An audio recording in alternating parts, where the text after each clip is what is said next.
Okay. Well, today on the Straight Fact podcast, we're going to be discussing the Book of the Dead. Um, it's also, well, there's different versions of the Book of the Dead, and sometimes people call it a misnomer because there's the Book of Coming Forth by Day. The ancient Egyptians, their spiritual belief system is very different. Their concept of a soul is different. Their concept of what it means to continue to exist beyond death is different. Everyone is familiar with mummies, but today we're going to be going into the details of ancient Egyptian belief systems. And we're even going to be looking at whether certain details from a Book of the Dead is a description of Lake Chad and ancient Egyptians' experiences west of Egypt. Um, but yes, the Book of the Dead, it definitely detailed the ancient Egyptian funerary texts. It detailed their journey to the deceased soul through the afterlife. We know that afterlife to be the Aru, or the Field of Reeds. If you've watched Moon Knight, and then the layman may be much more knowledgeable on that because of that show.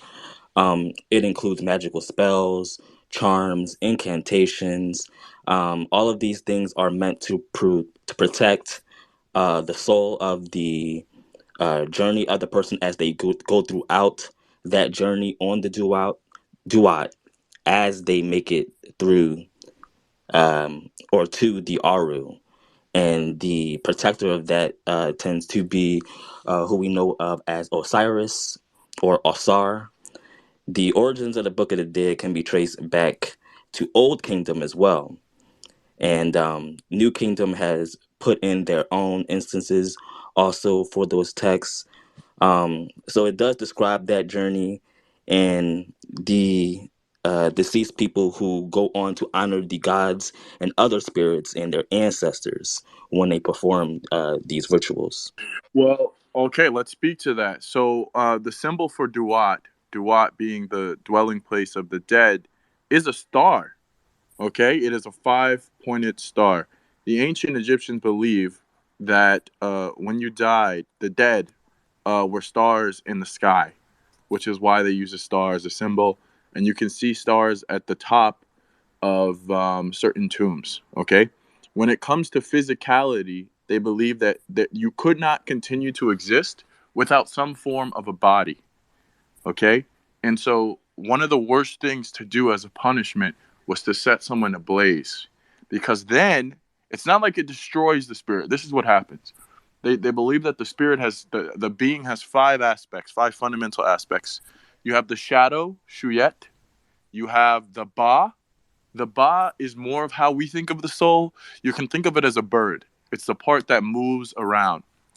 There's the ka, which is they say it's the double.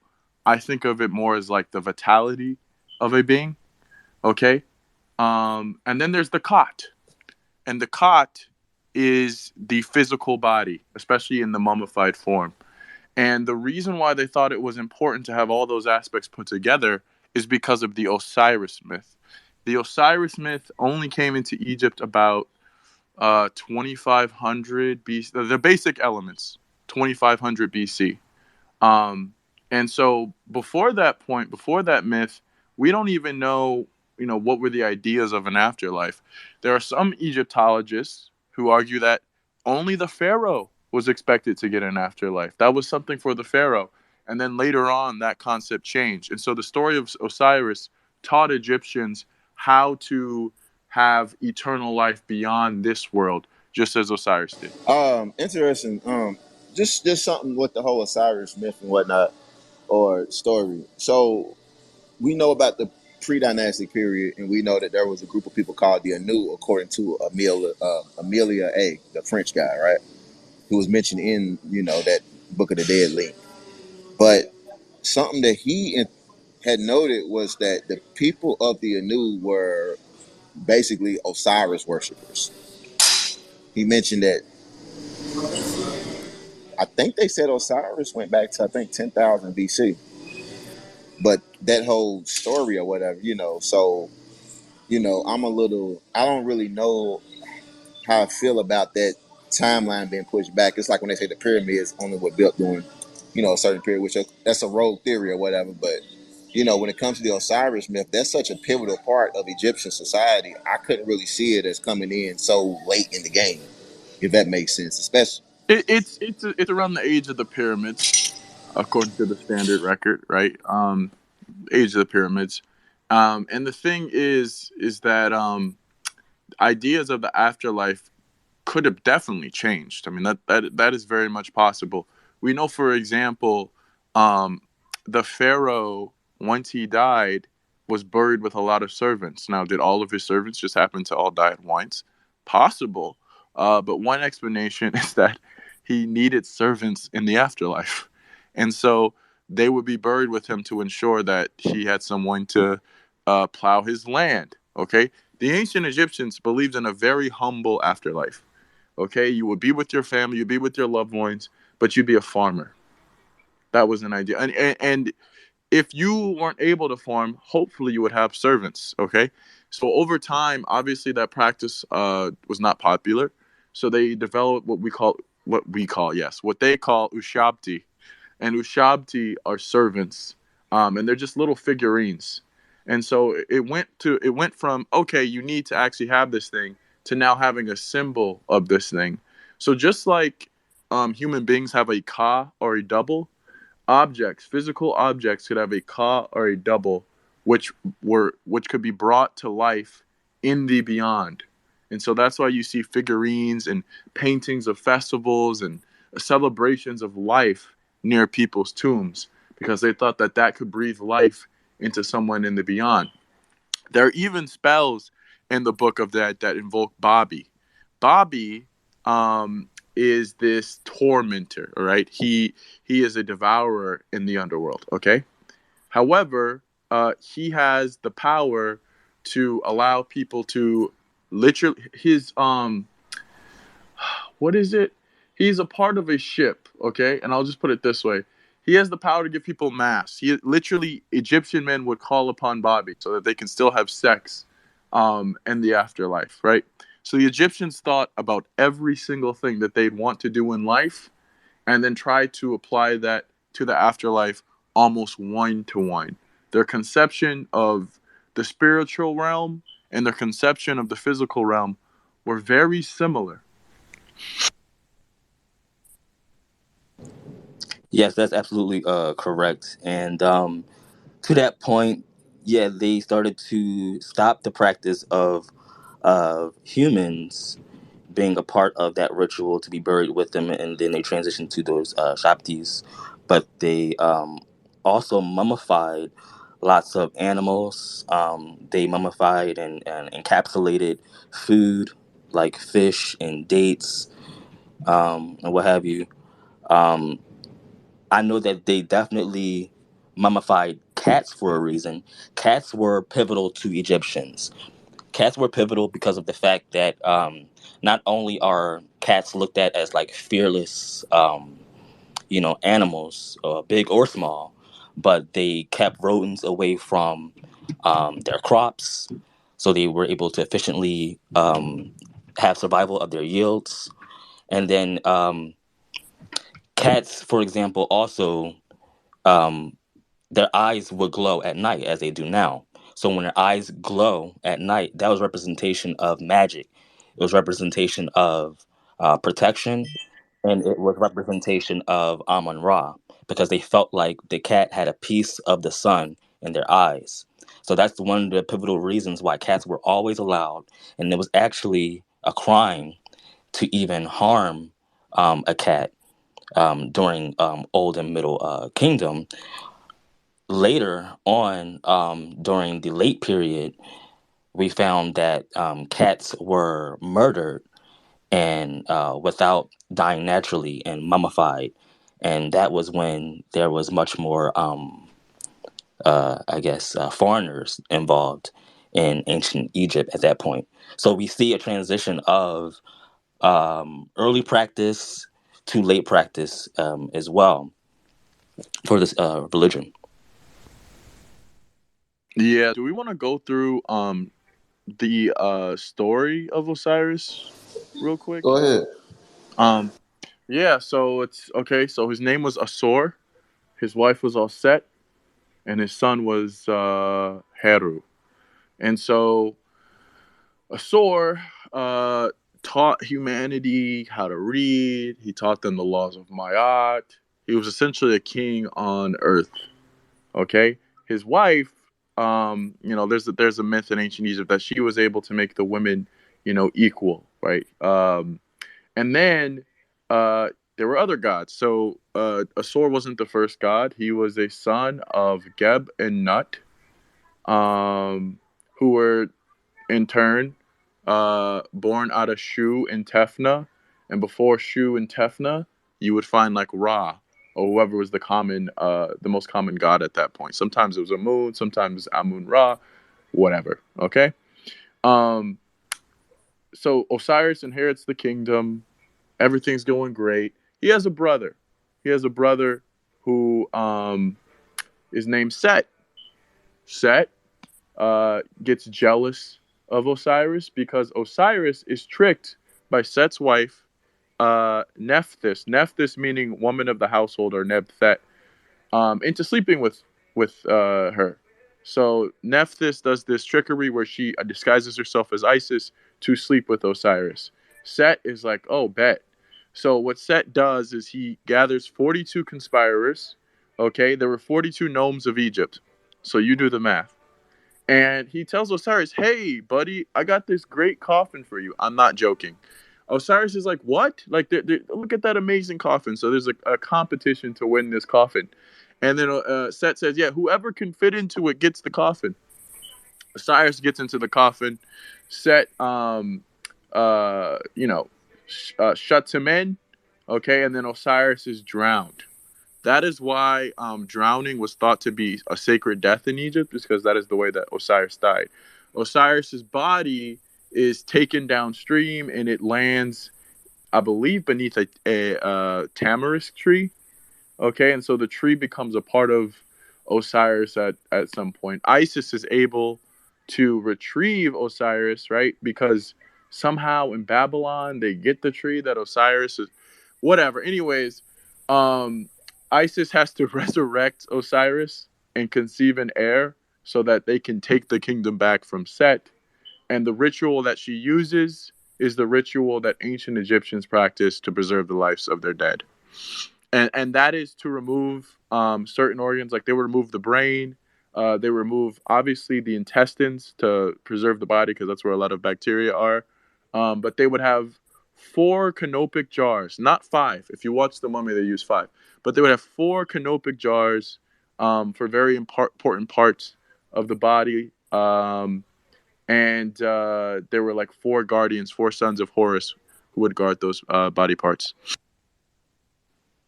Well, one other thing also is that from what I read, he wasn't his body wasn't whole. He was dismembered by Set, Right. and he had to be put back together. You want Trey? You want to ask him? Right. That's one of the most sacred things is that they took all his body parts, including his penis, and they had to go about and retrieve that and that's the whole concept of the mummy, where they take different body parts. Good man. Uh, they wrap they bind your body together, whatever, because that's essentially what a Set had to do for Asar when Set dismembered his body. Uh, that's that's it's an interesting story because that is something that we saw recreated recently when they killed the leader of Haiti back during 1804 during the rebellion. What's his Mhm. name? It was Dessalines. Yeah, when they killed Yeah. Dessalines, they did the exact same thing. They took his body pieces and scattered them across the island. So I don't know if that was like a nod to some ancient ancestry or something, but they definitely did the same thing, and it was definitely like a sacred type of thing that they did. So you know, that's something interesting to note. Yeah, and not only was his body dismembered, I heard part of the story also. If you look into, I did a post about this not too long ago on my page. about the basic necessities when it surrounds um, basic spirituality in Kemetism. And one of those things would be the blue water lily. So the blue water lily is exceptional here is because of the fact that when he was dismembered was when we seen the birth of blue water lilies. They would start to bloom out of the Nile River and bloom during the day. I think they started to close around noon or something. And that was symbolic of resurrection. And that resurrection being in akin to Osiris or Osar. And um, that is possibly, some have argued, that's possibly the reason why you often see Osiris painted like a teal, greenish, bluish type of a hue for that blue hue from the blue water lily. And also, what's fascinating too is that you will often, if you look at ancient Egyptian iconography and reliefs, you often see the blue water lily. And when you see the blue water lily, you see them sniffing it and smelling it. And so people were baffled as to why that would be. Maybe it was just the sweet smell and the scent. So scientists have examined the blue water lily, and they found that smelling the blue water lily very often, or even consuming it, actually gives off an outer body experience similar to LSD. So they consider the blue water lily to be sacred as it would bring you closer to Osiris. Wow, Also, yeah, they have a lot of herbal knowledge. if y'all ever smoke it, I smoked it before, it'll give you a little something tip if you ever want to do that. Oh my god, Mara. I've drunken blue water lily as like a tea. Um, it was calming, I guess. Well, You get a buzz? I think you got to do so much with that too. Did you get a buzz? It Yeah, was, it it give you like a was, buzz. It should when it you was smoke calming. it. Yeah, when I smoked it, I mean, I won't say I had an LSD experience, but like maybe you need so much of it. I only did a little bit. Um, so yeah, I can't speak to how much dosage you would need, how many flower petals you may need. You fuck around, turn blue.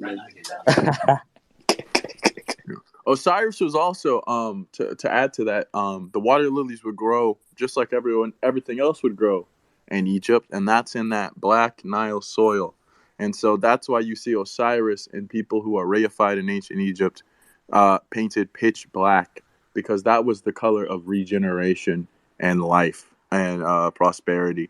And so they wanted to mirror that in their afterlives. I think that you could basically sum up one of the big tenets of their spiritual beliefs is that the physical world and the spiritual world um, were reflections of one another, and even one's life would be a reflection of one's afterlife. We haven't mentioned it yet, but once people get through the book of gates, right? All the gates that you have to go through. Oh, you got to dodge a pop fist. Oh, you got to dodge a butterfly net. Oh, you got to dodge. Once you get through all those demons on your way and you say all of your magical spells, you get to the place of judgment, I guess the hall of two truths, and you have to testify. You have to give negative confessions, such as, I did not push an old lady while she was crossing the street, or something like that. We can read the specific confessions if people want. But yeah, you give your confessions, and then your heart is weighed against the feather, and it's the guilt, right? It's people's own guilt uh, that leads them to destruction. And so one of the things people would do is they would have a spell from their own little book of the dead. We shouldn't even call them books, because the ancient Egyptians had tomes. And there's not one book of the dead. A lot of different people had their own sort of scriptures, right?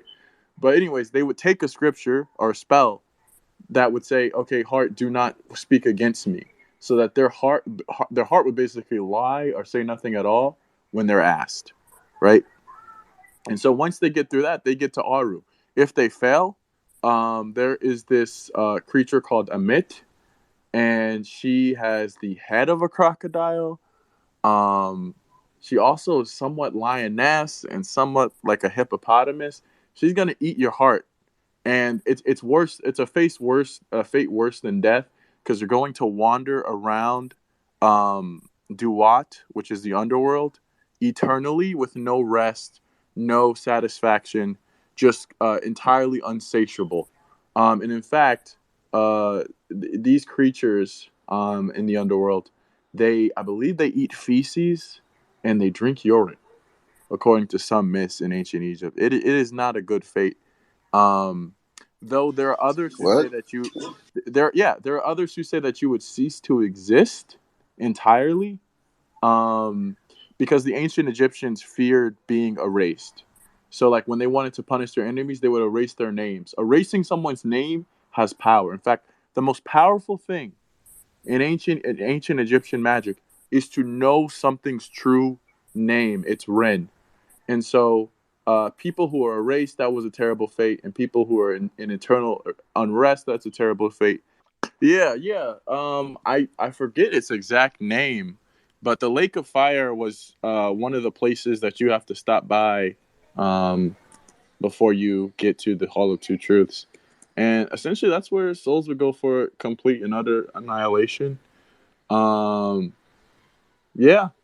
Um, and so it's very much possible that the Christian version of the Lake of Fire, which by the way is Christian, I'm not sure that there is a reference to hell or a lake of fire at all in the Old Testament. This is New Testament, and so they would have certainly been inspired, um, at least able to be inspired by Egyptians at this point. What's also fascinating about this afterlife thing. So the pyramids were, in large part, built for the afterlife, and you know they were to spend the rest of their eternal life until resurrection within that tomb. Nobody was supposed to be able to penetrate in once it was locked up, and um, if you are in that funerary tomb where the pharaoh or the king was laid to rest, you will often see this square hole that would be um, pointed out adjacent to or towards the Soapdet star. And when that Soapdet star would align, when that Soapdet star was aligned with that square opening, it would shine a light into um, the tomb and directly shine right onto where the pharaoh was laid to rest, and that's where he would be transmuted and taken from that physical body and taken his spirit on to meeting um, his next destination to go through everything we talked about before with onto the Duat and going to the field of reeds or what have you. So having that as a pivotal point, that is why we will often see that square opening too. And it's kind of fascinating because I don't think they've even figured out as to how they were able to um, build that opening as of yet. So, But just a question, please. Well, two. So, is it being said, as I'm understanding it? What was the afterlife only pertainable to a certain class of people? Because what everyday Egyptians weren't buried in pyramids. So that part there, and then secondly, with these openings that aligned with certain stars, how I'm reading it or how I'm understanding it is that was that where, from your knowledge or any of you guys, was that a passage through to that star system being like a gateway to another, that you know what I mean, another, so that yeah. was a direct gateway to Amon Ra, from what I understand. From what I read, it was a direct link to Amon Ra within that transformation. When you seen that soap that star light shine through, he would still have to go through some tests, but that was a direct link through Amon Ra. Also, within the Kemetic sense, there's a lot of things that are accompanied with the Book of the Dead. It's not even just spells and hymns, which is a big part of it. But they've also incorporated a lot of physical things as well to be a part of this protection. So you would have amulets, you would have statues. A lot of the priests, um, they practice primarily at night or at noon or at dawn, and the priests would often shave their heads completely, um, or their whole bodies actually, free of hair. Um, you were not to speak until you have brushed your mouth and your tongue before you spoke. And this was for males and females. And I believe in some instances they would have a medium in a sense, which would be a child, because children were sometimes, well, not sometimes, what I'm talking about. Children were virginal.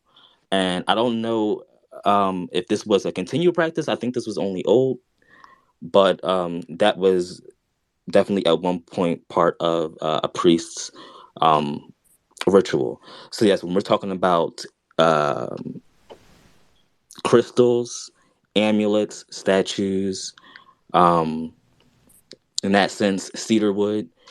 Um, cedarwood, from what I understand, is also not even, it's foreign to Egypt.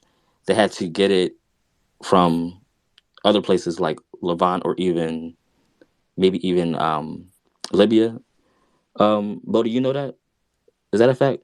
I feel like I'm a little sketchy on that part. Could you what the last sentence? Cedarwood, is that from? I know some of it is in Levant in West Asia. Is it Oh, also over I in like Libya and stuff too? I wouldn't I wouldn't know. Okay, I'm just Yeah, trying but to. cedarwood, I don't know. Was that religiously important for ancient Egyptians? Yes, cedarwood was very important because cedarwood was used during mummification process. For those in the room, Mm. cedarwood was used for mummification because it would deflect insects, and also it had a great smell to it also, and it actually has properties that would actually kill off bad spores that would help to, rot the body faster. So you would have to burn cedarwood to eliminate that, to keep the body fresh during that mummification process, the removal of the organs and what have you. So yeah, it was very pivotal. um Frankincense as well. Frankincense, we know they, Bo, do you know where they got it from, right? Or Lou, you know where they got the The frankincense from? land of Punt. On that, the There we land of go. Punt. Yes, land of Punt had gobs, or they very much had a great sense of frankincense as well, and they used it to, as part of big trade. It brought a lot of profitability for the ancient Puntite people. Myrrh as well. Garlic was used very often as well. Garlic, they would literally carry around, almost like West Africa. um I think it's a lot of names for it, but like the Mojo hand, you would carry around herbs in like a sack or something. And um it has certain herbs has certain properties of protection or love or probability, whatever that the case may be. And so they carried around garlic because garlic was seen as like the ultimate nullifier for whenever you were sick. And I still use garlic myself as well. So when you would actually ingest garlic, um, we already know that it's infectious properties and how it eliminates that. But carrying it around was also significant for spiritual protection. Also, um, clay, crystals. We know that King Tut had a bunch of crystals and minerals on his. King Tut Um, had a Bayan Pet blade. Bayan Pet means metal from the sky. He had a blade made of a meteor. Yeah, mhm. no joke. And like Blue pointed out, Uh, he even had. Go ahead, Lou. it was meteoric iron, and it was smithed in Western Africa by the Dogon people. You just had to add that, huh? It is significant to international blackness. And like Lou pointed out before, yeah, they even found boomerangs in tombs in King Tut's tomb as well. So yeah, when we're talking about these crystals, from what I remember, what was it? Carnelian and turquoise and obsidian, I believe, as well as gold, and maybe other ones involved as well. So yeah, these crystals, these minerals Oh, were hold on, gotta add another one. Lapis lazuli, which specifically yes, came from Egyptian-run mines in Pakistan. Pakistan did not belong to Egypt. They had international trade contract to mine in that sovereign nation. So yeah, international trade again. yes, international trade, but lapis lazuli is not exclusive to outside of Africa. It's actually found also in Africa as well. Lapis lazuli was also significant, yes. You would often find lapis lazuli worn around the neck. Um, and what's the significance behind that? It's funny because you look at I think the throat chakra as well. Isn't that blue? So having that significance of chromotherapy was also significant to the ancient Egyptians, believing that certain colors would bring about certain, I guess, actions or personality, or even help to heal as well. Energy states, I believe, is what they said. Hmm. Right. Oh, So, mhm. hold on, and another addendum. The Berber turban, with the black Berbers, they wear a dark blue pigmentation on their turbans as a cultural lineage thing. That is based on Egyptian blue as well. So that is a direct shout out to their ancestors from ancient Kemet.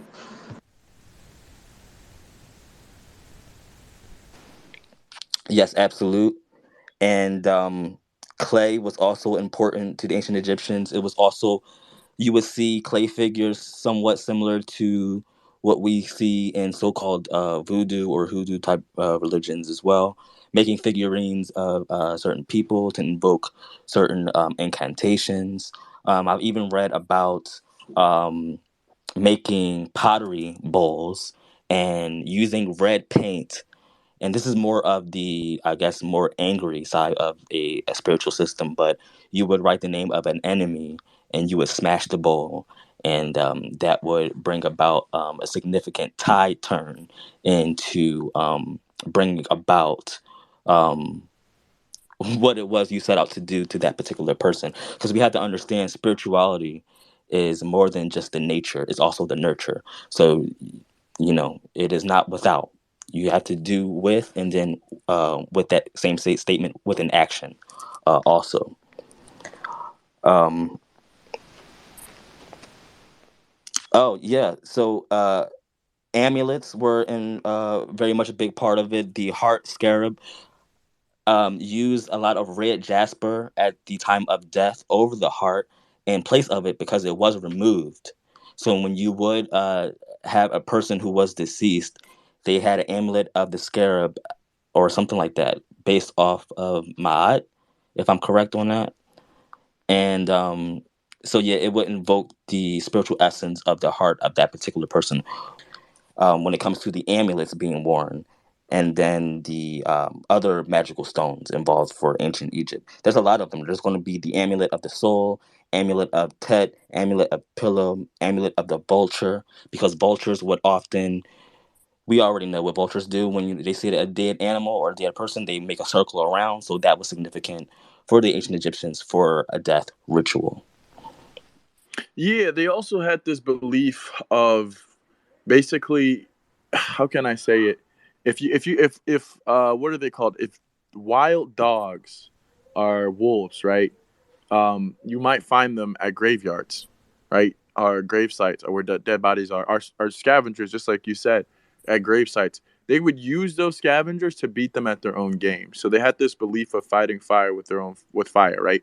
Which is why Wep Wyatt, who was the opener of ways, who would lead, like let's say, the pharaoh to the afterlife, was a I get this wrong all the time because people say that it's a jackal, but really it's a wolf, the Egyptian wolf, and it's a really confusing. But they would use that as a symbol because that is the thing. that would be after you to come and get you, right? Um, when it comes to scarabs, the reason why those were important is because scarabs, these dung beetles would roll balls, right? And they compare rolling that ball to like rolling the rolling of the sun across the sky. Um, and by the way, they never saw how they reproduced. So they would see these little scarabs come out of that ball, but be like, wait a second, did he just make that out of nothing? It was a very strange process. So it was naturally like, oh wow, this is infinity, right? This is something that is infinite. He can just make a whole bunch of these babies out of nowhere. Yes, and that is significant. That is true as well for the scarab. Does anybody know the significance of the ankh? This is Lucifer. I think it represented reincarnation of some sort. Yes, it definitely represented reincarnation and life. You will often see on the relics of Egypt, um, in their art, you would see that the ankh was always put up to the mouth. And why is that? Because of the fact that the ankh was looked at as life. It was breath. So it would be symbolic of that breath of life. Others argue also that it is symbolic of the male and female genitalia as well. Hold on, bring it back up. So that's why the ankh will always be significant in that sense as well. We have to also mention ceremonies. One of the most, I guess, known ceremonies during the ancient Egyptian times was the opening of the mouth.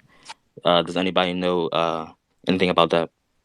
The opening of the mouth was very important so that the dead or the deceased could speak in the afterlife and do yeah, so that they could evoke spells and whatnot in the afterlife. You had to do the opening of the mouth for the deceased. Right. So it was a great segue from the ankh to the opening of the mouth because, again, the ankh was also symbolic of life and breath. So the opening of the mouth was to restore life and power to a mummified person. The priest would recite prayers and use a special knife to open the mouth of the mummy and allow it to take in air. It was symbolizing the resurrection of the dead. He would also burn incense so that the gods could hear the prayers and offer food and other items as offering. This ritual was believed to be ensured to have a safe passage to the afterlife for the deceased. So people need to understand that um, this whole thing surrounding burning of the incense, dance, offering, altars, that starts with black people first. So it's just funny how it has exploded into something else now where people really like to um, uh, take it as if it's like a niche or some type of, I don't know. But it's very symbolic and it's very important to who they were and the significance behind their spirituality. Do we Kemetic, think do we think the cross was inspired by the Ankh? yeah, yeah, I do. I would. Of course it is. That's in the Bible, isn't it? Jesus was he was hidden in an Egyptian synagogue. And I believe the rabbis at that Egyptian synagogue claimed that Israel to the north was the tribe of lost Hebrews, not them in Egypt. So they're making a direct statement that Israelis are a splinter faction.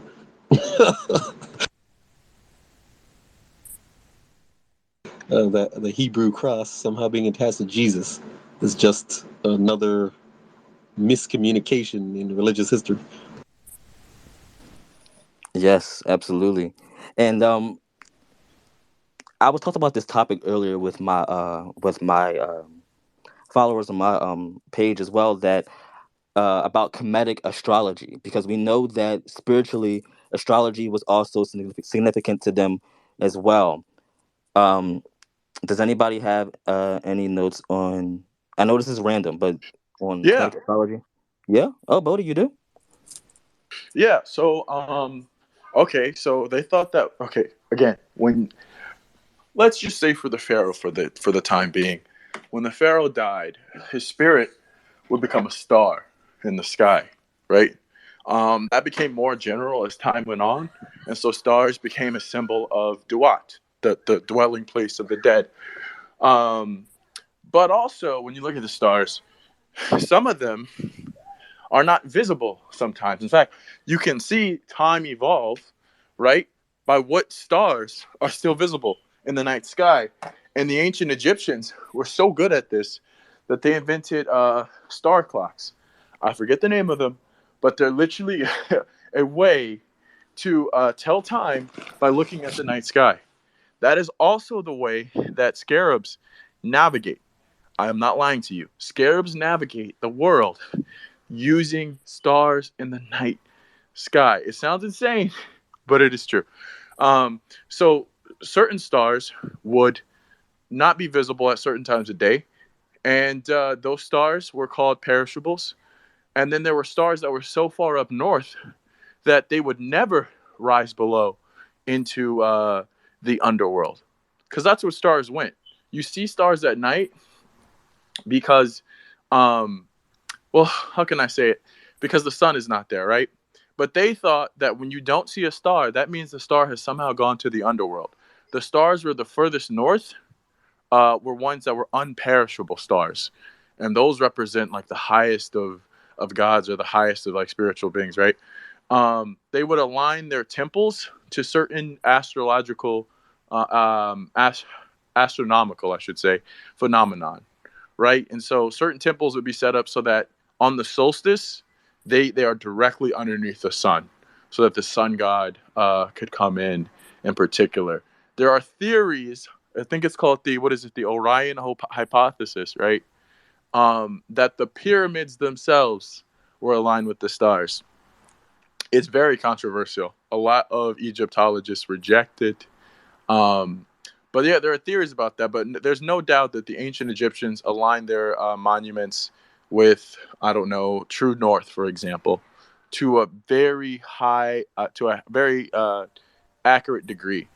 Okay. And they thought that you could only have certain celebrations when certain stars come up. And they even thought, like, for example, they started the year when Sopdet, which you referenced, Marak, right? When Sopdet rose before the sun. It's called a heliacal rising.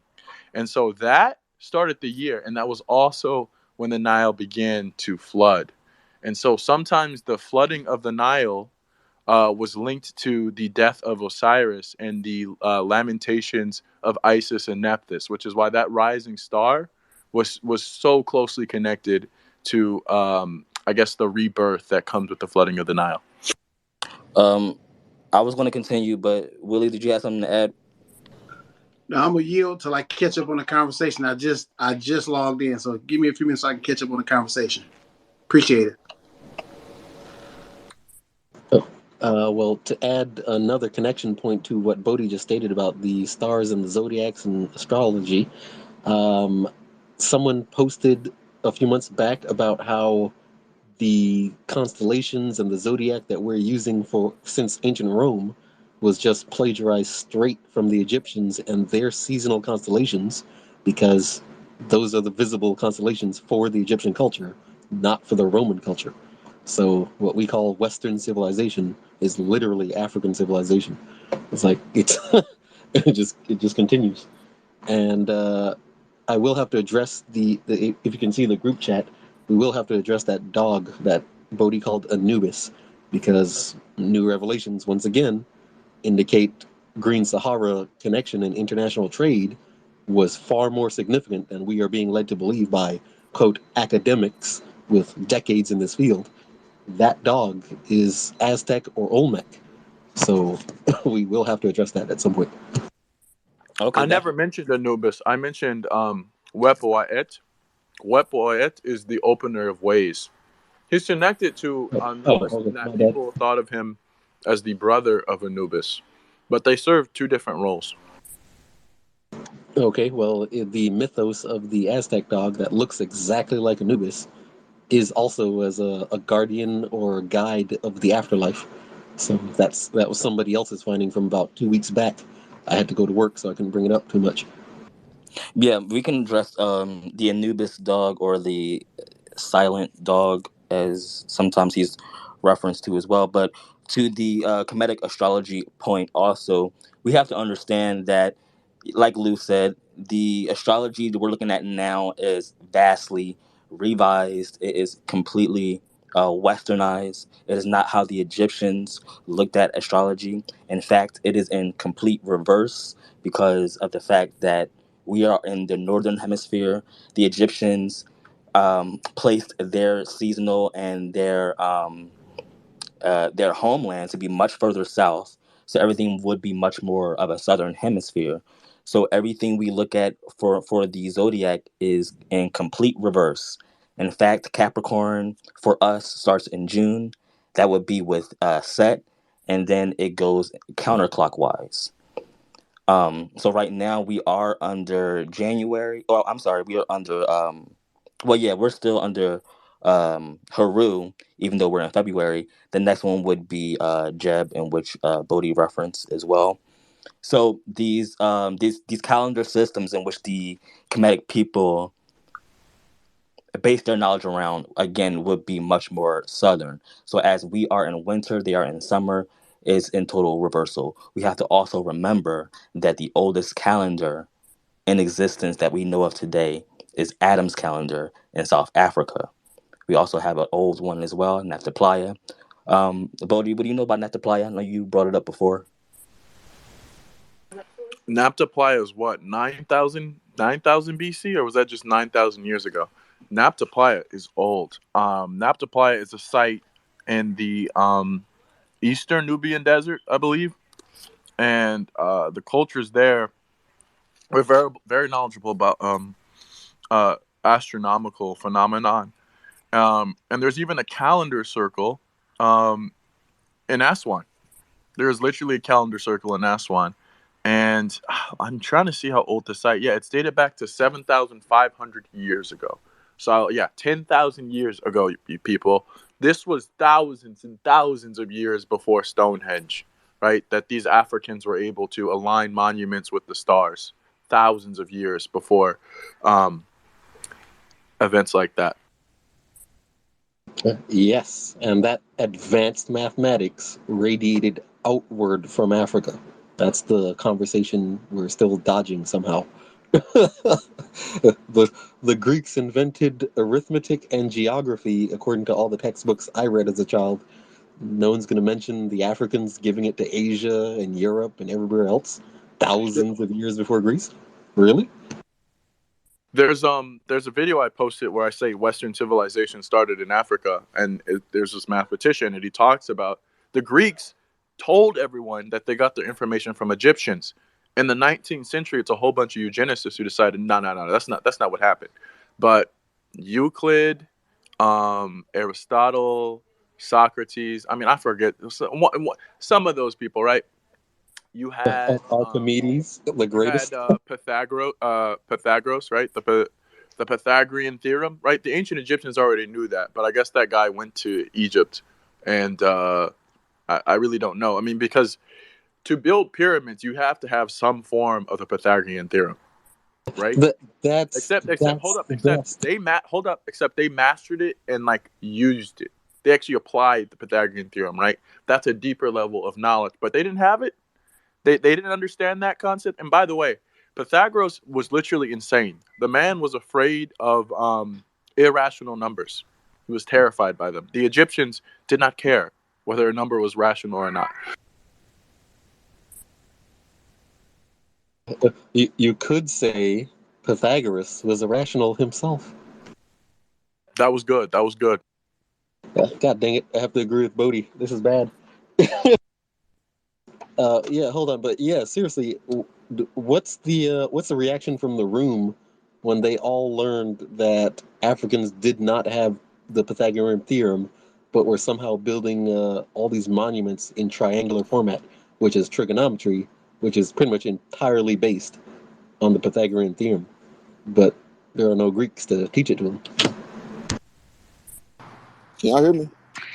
Real quick to ask a question because I did read an article somewhere that somebody posted about the Greeks killing each other or killing the ones that wanted to acknowledge that the Africans or Egyptians, whatever you want to call them, were the ones responsible for a lot of Western civilization knowledge.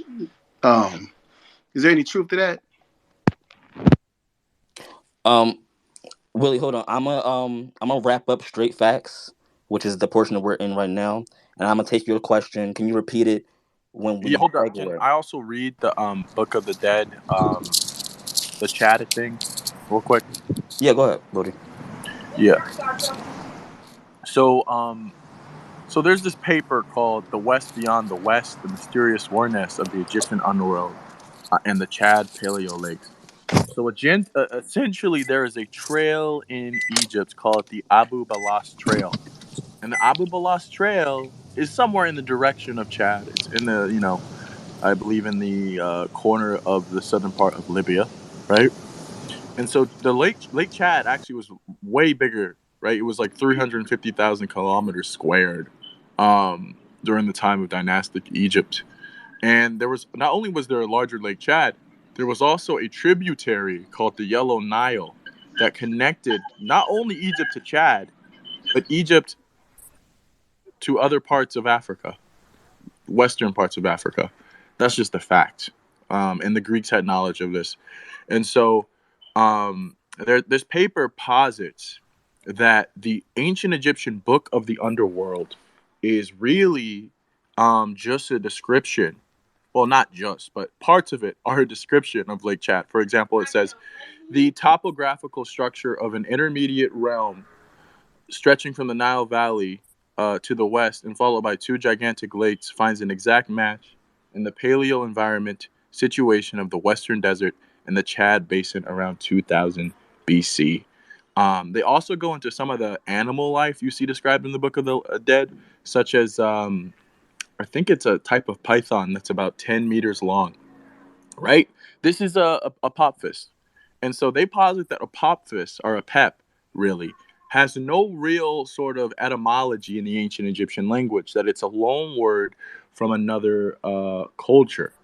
Let's see exactly what they have to say about this. Just a second. Um, type it. Oh yes, Lucifer is enjoying this. Yeah. He's the one proposing the crazy theory or hypothesis that the Central African Bantus finished human But evolution where's the and word? expanded Where's the outward. word Bantu in this? So, anyways, Tuta Oh, Teta and the related Don't Megalake play Chad with is me, a Bantu. Bodie. Don't play are with a me, Bodie. branch of the family, excuse me, are a branch of the family of Saharic languages spoken to Yeah. this day in the area at the border of Egypt, Libya, and northern Chad, where the Abu Hmm. Balas Trail seems to have ended, right? Um, Yes, and so that's all Bantu regions. Okay. At any rate, the paleoecological ecology of the Chad Paleo Lakes confirms the presence of pythons and other animals mentioned in the second and third hours of Amduat, such as baboons and crocodiles. Again, the illustration of the northwestern part of Lake Chad, provided by Gustav Nachtigal in the 1870s, gives a vivid idea of what Egyptians might have seen to the shores of the giant Lake Mega Chad and the subsequent lakes around 2000 BC. It is striking to note that, at least to my knowledge, no one has yet ventured to explain the name Werness given to the lake and the region of the second hour, right? And so there's a quote, and he seems to settle on this conclusion. If we apply this statement to line 307 in the second hour, we can understand it as a juxtaposition of the Tubu term and its Egyptian equivalent. Okay, so he's connecting the ancient Egyptians to the Tubu, resting in the Werness by the majesty of this god, making the rowing of Iru in the water expanse of Re, right? And so the water expense of Rhett in this sentence, he takes it to be a reference to this well of the Tubu culture, and to this day, you can go there and they reference this well of some sun god. And so I'm not saying the ancient Egyptians, wrote the Book of the Dead to describe Chad, but it is very much possible that their experiences in Chad, if they did have them, would have influenced the imagery they're using, because Chad is a land west of Egypt. And it is very possible, and there is some evidence, that they traded and may have had interactions with people from Chad for thousands of years. And we got to look more into this. Yeah, Green Sahara period is It's way more relevant. But we already hold on, Bodhi. I I could swear we had to discuss Hathor, goddess Hathor, the god of cows or fertility or pregnancy or some like that. Oh, pardon my language. Yes, that is a cow-headed goddess, and she has a sun disk between her horns. That is directly a Chadic nomadic import into their culture. I believe it was Kemet Nubian who posted the receipts on that, showing the iconography, and they confirmed, yes, that is a culture from Chad. That is from Mega Lake Chad. That's where the Spartans come from as well. So these are Bantu civilizations creating other spin-off civilizations. Oh, and that also ties into that cow genome study she also posted. The Bantu took their domesticated cattle, culture of Hathor, all the way up into the Siberian mountain range and steppelands. So we have to investigate what happened to the African Kazakhstani people who used to be in the Siberian steppes and were the Indo-Aryans, etc., etc. In reply to that guy Nimitz, we can just chalk it up to the white people ate them. You might be close. I have a picture of a cannibalistic famine from Russia about 100 something years ago in my Pinterest. And there is a set of black Negroid skulls on the table with the white survivors in the black and white image. They literally ate the native Muscovites, the black people of Russia. Damn. Can't watch. Got watching folk, man. I ain't gonna say the word I normally use, but yeah. And another interesting thing about the Book of the Dead. Don't know if y'all got to this during my technical difficulties, but interesting fact is that the only people who were allowed in the afterlife were in fact Africans, particularly the Nubians and the Egyptians. They were the only people allowed in the afterlife. Not the Asiatics, not the Tamahu, only the black people. What do y'all think that implies about others? Oh, as a matter of fact, there's a specific text that says that those people will not reach the west, which means instead it says they will reach the Nita realm. The west, of course, with regards to Ra, he rises in the east and sets in the west. So it's saying that those other races or groups won't make it to the end of time, but they will make it to the lowest part of the spiritual realm, which is the lowest part of the astral plane, referring to the Nita realm, which is hell. What do y'all think about that? I know what the Spartans think about that. Well, I mean, there wasn't really a concept of hell. I mean, we can really, um, I mean, I guess if you wanted to pick and choose about what would be the best comparison to it, but yeah, we do know why that is because of the fact that they were subjected to what deity, Trey? The Asiatics and the other people that were Oh non-Egyptian yeah, and Nubian. they Well, were Set worshippers. They were the Set Typhonians, according to the Egyptians. But yeah, I think that's interesting, especially when you can was it Set or was it Sekhmet? Set like Set, yeah, Okay. Set Typhonians. But it's just something interesting to think about. If the Bible is heavily based on snippets from this book and text and whatnot, or at least some parts of the Bible are heavily inspired by it. What do you think the implication is when the book itself, you know, implicitly states that only people from Africa, particularly black people from Africa, are able to go to heaven? Like, do you think that's one hell of an omission that's not stated in the Bible?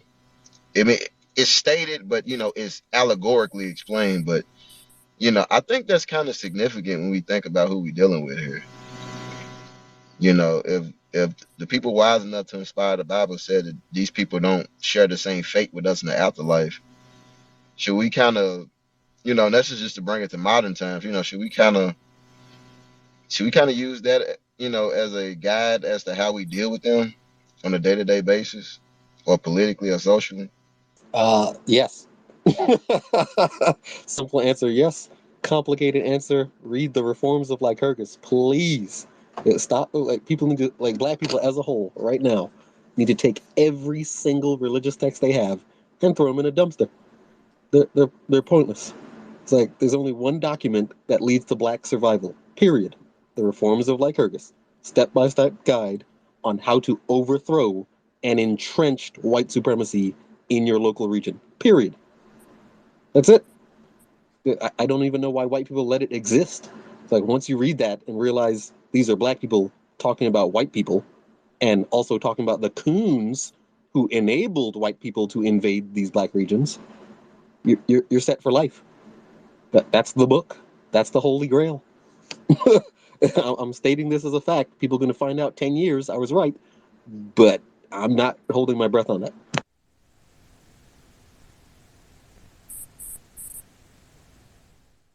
Yeah. Oh, also that statement from the Egyptians indicates they are fully aware of the concept of racial supremacy, and that is what Lycurgus picked up again when he visited Kemet as one of the inspiring cultures for the black militants in Sparta. When he came back to do those reforms, he had just come back from traveling the Green Sahara waterways to visit Atlantis, visit Kemet, visit India, and he just put the pattern together. Oh yeah, wherever black people are in power and control and ruling, and their women are obedient, black people are thriving. But I wanted to address something else regarding to the Book of the Dead. Talk about the timeline. Let's talk about the timelines in there. Why do y'all think that everything is pushed back, for example, 1,000 to 2,000 years, according to the author of this book or the person who put it together? And why do y'all think that there was, a shift in this uh, in this time scale of ancient Kemet? Matter of fact, let me post in the jumbotron what I'm talking about. Just one quick snippet, just showing you how far back he puts ancient Kemet. He says that one of the earliest temples goes back to 4200 BC. You talking about Budge, right? Yeah, I just put in a jumbotron. It says one of the earliest Okay. temples goes back to 4200 BC, and typically you see a Kemet is kind of scaled to be about Right. 3,000, maybe 31, maybe 3,200 BC, but they push it all the way back Right. to 4,200 BC. But they even have like a different time scale for the pharaohs. They had, like I said earlier, they had Pepe reigning during the fourth millennium BC. Well, yeah. What my thing is that what really constitutes pre-dynasty versus I guess the first official pharaohs. I mean, I guess it would just be around the concept of unification, they say, around lower and upper Egypt. Um but I guess that that's the excuse as to why they would say that was the start of the first dynasty. But we know that Egypt, as a concept of itself, as far as the culture, vastly exceeds 3,000 BC. I would say even 4,000 BC because I think even the incense burner was how old? So How old is the I, incense? I so by the time the incense burner came out, they had already agreed, in my opinion, to push the dates back a little bit. And what I was getting at earlier before Mia got in here was Robin Walker, one of the black British historians. He was in Hidden Colors, and he wrote the book When We Ruled. He is very, very adamant in particular on pointing out that the Egyptologists deliberately push Egypt's king's list and timeline to try to be a contemporary to Sumer/Mesopotamia. And he stated that they did things like cram over 300 kings into a time span of 2,000 years. Just think about how mathematically ridiculous that is. Just think about that. Unless these people ruled for a year or two, which we know didn't happen, it's just ridiculous to think about that. And Robin Walker, he has some hellified evidence to point to, a lot of janky shit done to try to make Sumer a true contemporary to ancient Kemet, stretching names and making grand inferences on, little scribble and scrabbles and shit. So this is some shit I think we should consider, that, there was perhaps a attempt to try to push back the timeline of African civilization. But that's what I get when I see these dates in here. Like what was the basis to try to push it back 1,000 years? That's where my mind goes when I see shit like that. I mean, Hold on. This chronology. Did anyone ever find that map that the ancient Egyptian guy had in his house that depicted the Mustangs in America and the llama across South America? And it had like ships on Nope, it, like Egyptian ships across every continent representing peoples. nope. Put me on game. Is called something Temple of Horus or Temple of Osiris map, and it's from 3,500 BC. So right then I knew the ancient Egyptians were one, international, and two, America already had not only people for them to trade with, but they had export products coming from those continents that were hitherto unknown to Europe. So that's when I cast all doubt. yeah, and I think Like what it says. Trey even touched on it at the when I was editing out the Atlantis podcast for Rogue Theories. Um, I don't think it's a rogue theory to think that they are obviously hoarding a lot of information. Um, not even just in the Vatican, but in private collections. Um, Trey brought up the Library of Alexandria. We have to remember that I don't believe that the Library of Alexandria was the only one. Not that I'm saying that Trey thought that, but like um, when there is devastation, people destroy, and you have enemies. They seek out to do such, and so if you just can't find the recorded record on it, doesn't mean it didn't exist. So a lot of these libraries or what have you, or the things they might have recovered, they're not telling us the full story, and they do have it in private collections, artifacts, scripts. A lot of these spells, a lot of the Masonic math involved into architectural design. The Egyptians were the people who came up with the centimeter and pi and a lot of these mathematical terms. They just used it in different terms, like the king's foot or what have you. This math was secret to them, and it had to be prived. From them at a certain point. The people of Egypt weren't a people of conquest, and so once a certain these things were revealed, um, other nations or other peoples were able to take hold of that and exploit it. Up until that point, where Egyptians failed to do is that they were just giving out their information to Greeks. That's where their first mistake was. I feel like whether the Egyptians were on good terms at one point or not with the Greeks. We know what that transpired to be once the Greco-Roman era came to be. For that point, um, are we at wit's end for the Book of the Dead? I'm going to end it with one of my favorite hymns from the Book of the Dead. It is to Amun Ra. I'm not going to. Should I read the whole thing? It's not really that long. All right, I'll read the whole thing. Hail, thou disk, thou Lord of rays, who risest on the horizon day by day. Shine thou with thy beams of light upon the face of Osiris, Ani, who is victorious, for he singeth hymns of praise unto thee at dawn, and he maketh thee to set at eventide with words of adoration. May the soul of Osiris Ani, the triumphant one, come forth with thee into heaven. May he go forth in the Mad boat.